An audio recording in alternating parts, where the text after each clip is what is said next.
East London, 1951. The Great in Great Britain was starting to feel like a sarcastic joke. The British Empire had won the war, but it was losing the peace. The treasury was empty. Debt to the Americans was piling up like rubble in the East End. In the halls of Westminster, the mood wasn't one of victory. It was one of survival. Britain was a superpower on life support, and its only remaining IV drip, a single massive industrial complex 6,000 miles away, sitting on the edge of the Persian Gulf. This was the Abadan refinery in Iran. At the time, it was the largest oil refinery on the planet. It wasn't just a factory, it was the crown jewel of the Anglo-Iranian Oil Company. To the British government who owned the majority share, this wasn't just oil. It was the British pound's last stand. It was the fuel for their navy and the taxes for their welfare state. But while London was literally rebuilding its streets with Iranian oil money, the people of Iran were living in the 19th century. The deal was simple, and it was brutal. Britain took the lion's share of the profits. Iran got the crumbs. In fact, in some years, the British government made more in taxes from the oil company than the Iranian government made in royalties from their own soil. It was an arrangement built on colonial arrogance. But in 1951, the Iranians decided they had enough. A man named Mohammad Mossadegh, a frail, aristocratic, but fiercely stubborn politician, was about to do the unthinkable. He didn't just want a better deal. He wanted it all. He wanted to nationalize the oil. For Britain, this wasn't a diplomatic disagreement. It was an existential threat. If the oil stopped flowing, the British economy wouldn't just stumble, it would crater. A bankrupt empire was about to be robbed of its last remaining fortune. And as the saying goes, nothing is more dangerous than a great power with nothing left to lose. To understand how Britain justified seizing a nation's wealth, you have to understand the paper handcuffs they used to skip the bill. This wasn't just a grab-and-smash robbery, it was a slow-motion heist decades in the making.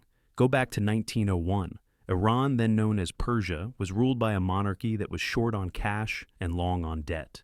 Enter William Knox Darcy, a British speculator who struck a deal that sounds like a fever dream today. For the meager sum of £20,000 and a promise of a small percentage of future profits, the Shah granted Darcy the exclusive rights to find and sell Iranian oil for 60 years. It was the ultimate early bird special. When the oil finally started gushing in 1908, the British government realized this wasn't just a business venture, it was the future of warfare. Winston Churchill, then First Lord of the Admiralty, convinced the British government to buy a controlling stake in the company. The British state was now the oil man. And they were a very greedy landlord. As the decades rolled on, the Anglo-Iranian Oil Company's AIOC became a state within a state. They built their own roads, their own airports, and their own security forces. But the accounting was where the real magic happened. The British used creative accounting before it was a corporate buzzword. They deducted British taxes from the profits before calculating Iran's share. They sold oil to the British Navy at a massive discount, essentially using Iranian resources to fuel the very empire that was suppressing them. By the late 1940s, the disparity was nauseating. The AIOC was making hundreds of millions. Meanwhile, the Iranian laborers in Abadan were living in the city of rat slums with no electricity, no running water, and no dignity. When the Iranians finally asked to see the company books, Britain said no. When they asked for a 50-50 profit split, the same deal American oil companies had already given Saudi Arabia, Britain said never. To the British elite, the oil didn't belong to the land. It belonged to the contract.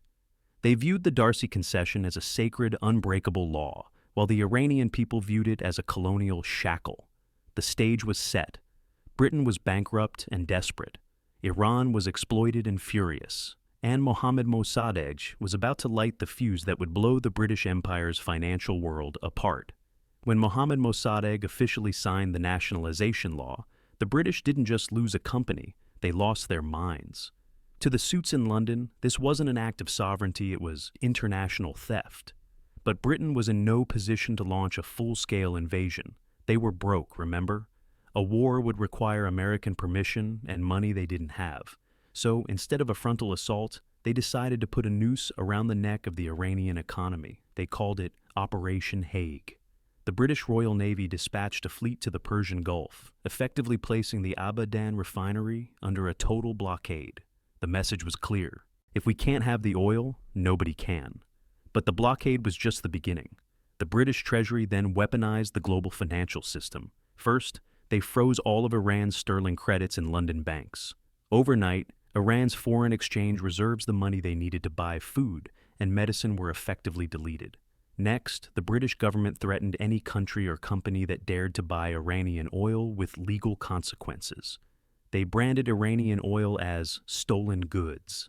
It worked. Global oil tankers, fearing the British Navy and the wrath of London's courts, turned their ships around. In the Abadan refinery, the fires began to go out. The world's largest industrial hub became a ghost town of silent pipes and rusting tanks. Britain was betting that if they made the Iranian people suffer enough, they would turn on Mossadegh. They were trying to manufacture a collapse from the inside out. But Mossadegh didn't flinch. He told his people they would rather eat grass than submit to British humiliation. The standoff lasted for months. The British were losing millions in revenue, and the Iranians were sliding into a humanitarian crisis. The British Empire was bankrupt, but they were still using their remaining prestige to play a high-stakes game of chicken. The problem? The Americans were watching, and they were getting nervous, not because they cared about Iranian rights, but because they saw a different shadow looming over the oil fields: the Soviet Union. London realized that to win this fight, they needed a bigger player. They needed to stop talking about contracts and start talking about communism. Britain was desperate, but they were also clever. They knew that in the 1950s the United States didn't really care about the profit margins of the Anglo-Iranian Oil Company. President Truman had even sympathized with Mossadegh. So the British changed the narrative. They stopped talking about oil rights and started talking about the Red Threat. They whispered in the ears of the newly formed CIA that Mossadegh was weak, a madman who was inadvertently opening the door for a Soviet takeover. They played on the ultimate American nightmare, a Russian flag flying over the Persian Gulf. When Eisenhower took office in 1953, the trap was set. The British MI6 and the CIA teamed up for a mission that would change the Middle East forever. Its codename, Operation Ajax. But this wasn't a military invasion. It was a market-sourced coup. The British and Americans didn't use tanks. They used cold, hard cash. They hired local mobs to start riots. They paid off newspapers to run fake stories calling Mossadegh a communist, a traitor, and an enemy of Islam. They even hired actors to pose as Mossadegh supporters and attack mosques just to turn the religious population against him. It was psychological warfare on a national scale. The streets of Tehran became a theater of chaos. One day the city was pro-Mossadegh. The next, it was filled with protesters who had been paid more in an afternoon than they usually earned in a month to scream for his head. The British were masterminding the collapse of a democracy from a basement in Cyprus. They weren't just protecting their oil anymore. They were teaching the world a lesson. If you challenge the financial architecture of the West won't just sue you, they will delete your government. By August 19, 1953, the orchestrated chaos reached a breaking point. Royalist tank commanders, backed by CIA-funded mobs, rolled toward Mossadegh's residence. The man who tried to save Iran's wealth was arrested in his pajamas. The experiment in Iranian sovereignty was over. The British Empire, bankrupt and fading, had just pulled off the ultimate repossession. But the victory was a poisoned chalice.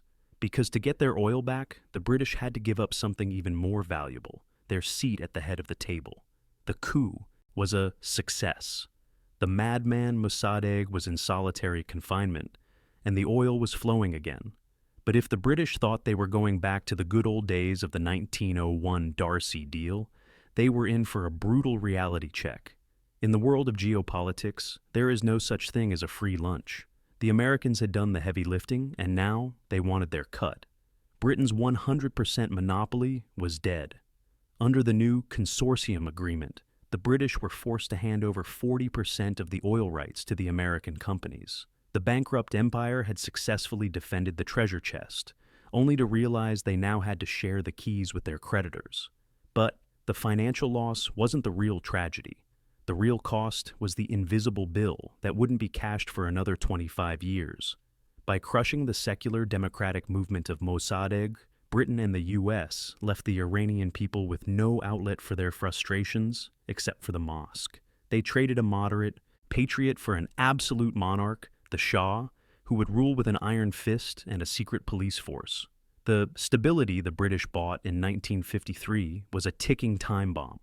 When the 1979 revolution finally exploded, the anger wasn't just directed at the Shah.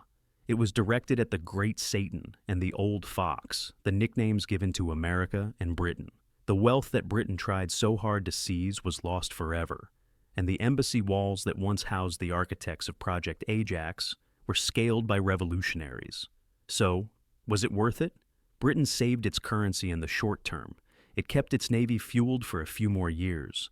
But in doing so, it destroyed its moral standing and birthed the cycle of Middle Eastern blowback that we are still living through today. The story of the British seizing Iran's wealth is the ultimate cautionary tale of imperial overreach. It proves that you can manipulate the books, you can rig the markets, and you can even topple a government, but you can never truly own a resource that a nation is willing to die for. This is the Wealth History Tales channel. Subscribe now to stay ahead of the curve, because when the history books are written, you'll want to be among the few who saw the margin call coming.